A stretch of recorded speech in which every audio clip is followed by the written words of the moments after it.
Good afternoon, Kabalan. So ngayon ay nandito tayo sa may Doña Remedios Trinidad Welcome Arch.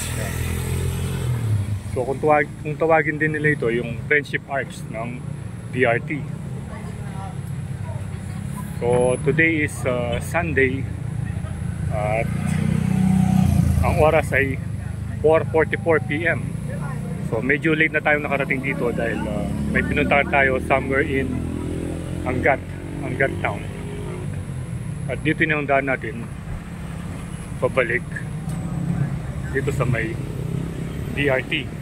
Yan. So as you can see, marami pa rin yung mga nag-stop over dito at nagpapapicture dito sa Welcome Arch.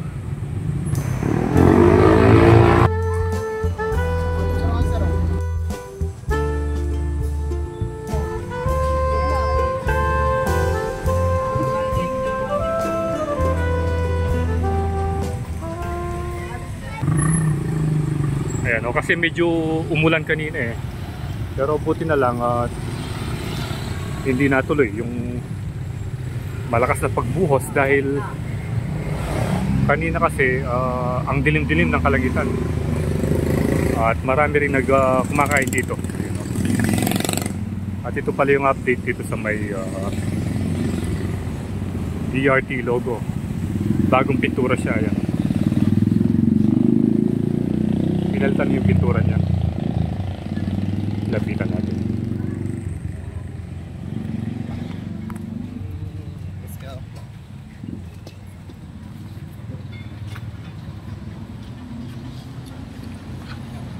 Ito. Kintab ng pintura oh. Ganda. At pagkatapos nito, nandito na yung Pulong Sampaloc Bridge.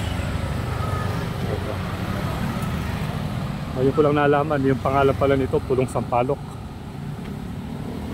Pero walang tubig dito. Walang dumadali na tubig. Doon yung tubig doon sa kabila. Ito yung pangalan niya, Pulong Sampaloc.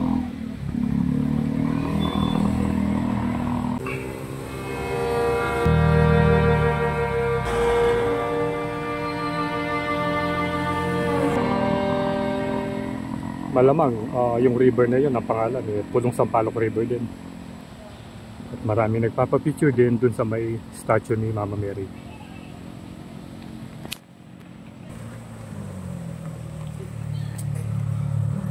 So yung last na nakita natin sa mga napanood nating video, dito sa DRT may mga ginagawang flood control.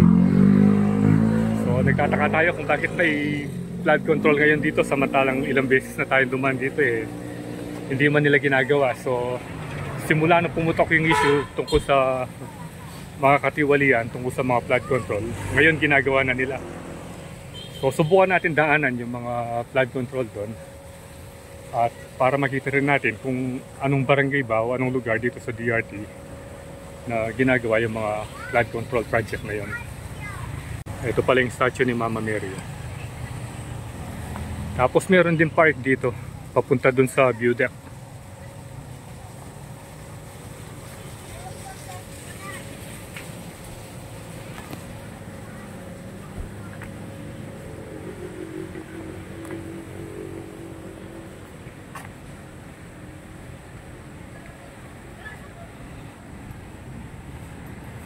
Ganda ng tubig ng ilog ngayon, no? Malinaw siya, pero doon parang medyo malalim na, banda doon, no?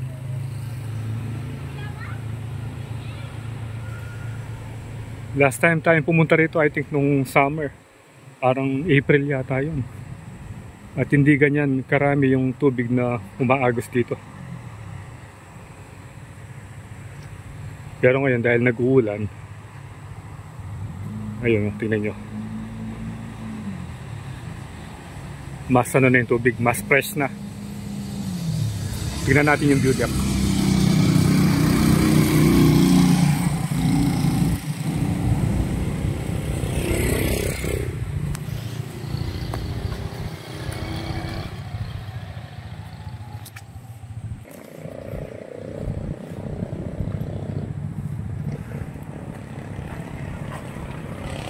Kanina puno ng tao ito eh. Ngayon nabawasan. Ito lang yung pangit dito. Pinandalize nila.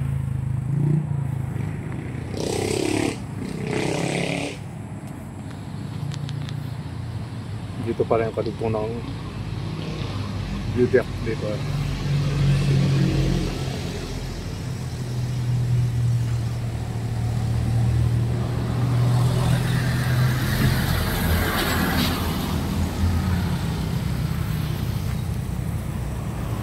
Okay, so nandito tayo sa may view deck at tatanong natin kay Madam kung ano yung simbahan doon, no? May nakita tayo doon, no?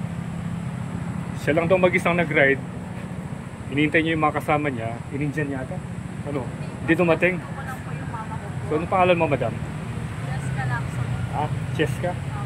Cheska, si Madam Cheska. Yan, taga dito ka? Yes po. Okay, taga saan barangay dito sa DIT?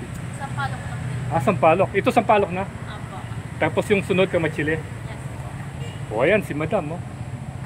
Bali, ano ngayon eh, Sunday afternoon. Gustong mag-chill ride, mag-isa. Napunta sa view deck. Ayan, Madam, oh, mapapanood mo ito sa YouTube, oh. O, shoutout ka, Madam. O, sino gusto mong shoutout? Wala. So, malapit ng umabon dito sa view deck. At may nakasama tayo dito.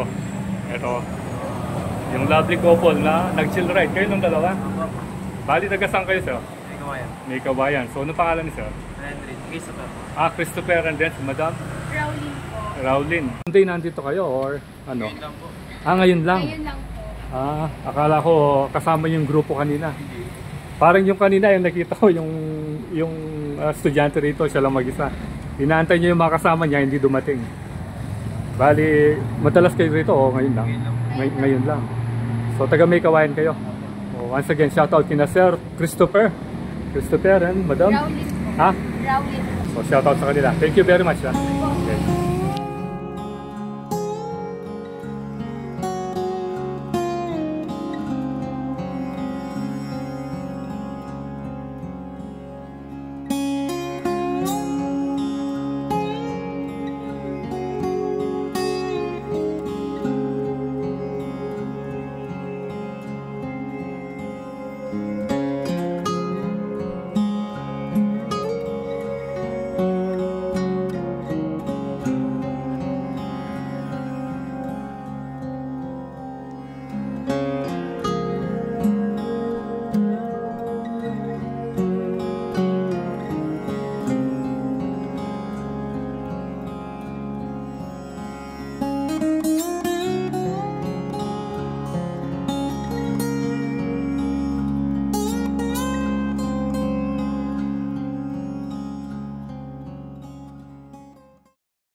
Okay, so nandito na tayo sa may barangay Akle.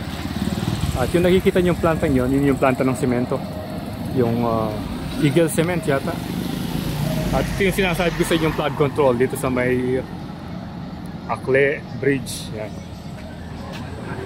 So ilang beses na tayo dumadaan dito, wala tayong nakikitang ginagawang flood control. Pero yun nga, nung simula nung pumutok yung flood control scandal, gumagawa na sila ngayon dito. Ayan, ayun yung itsura niya. Hindi na ng tubig, oh.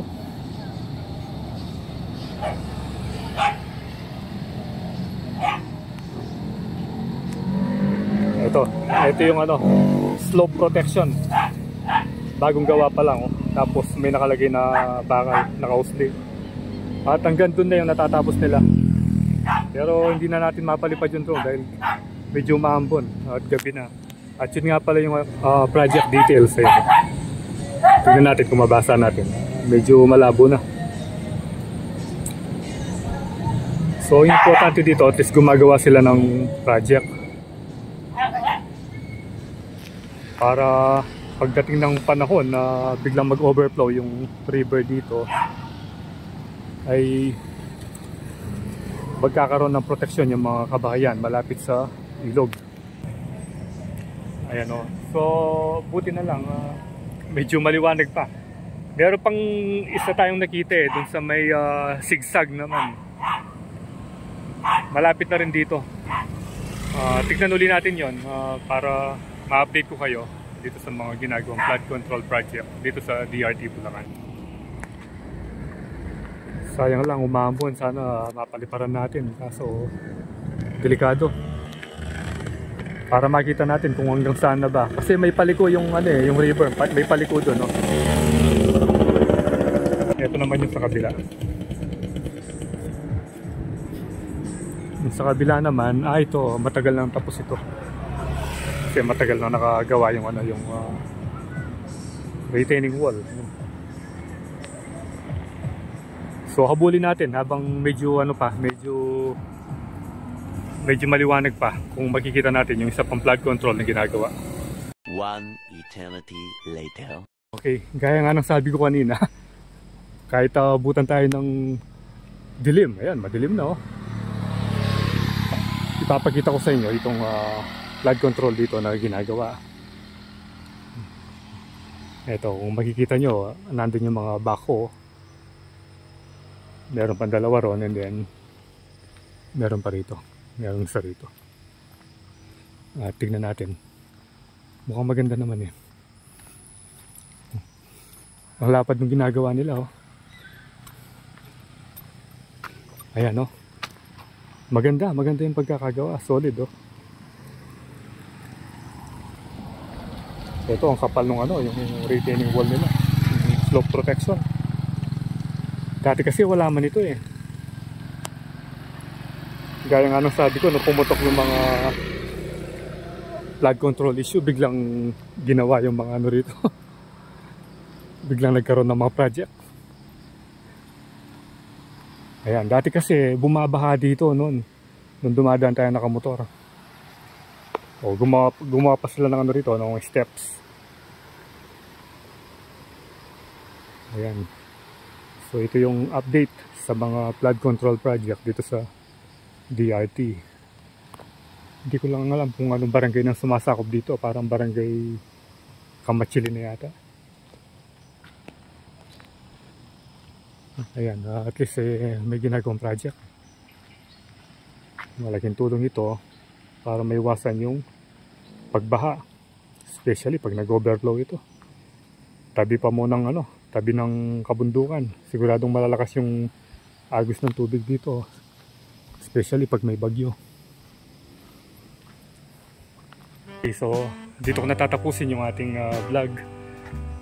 Nag-overtime tayo tungkol sa mga flood control project dito sa DRT Bulacan. So once again, ride safe always, Kabalen. See you when I see you, and Froilan Das is signing out.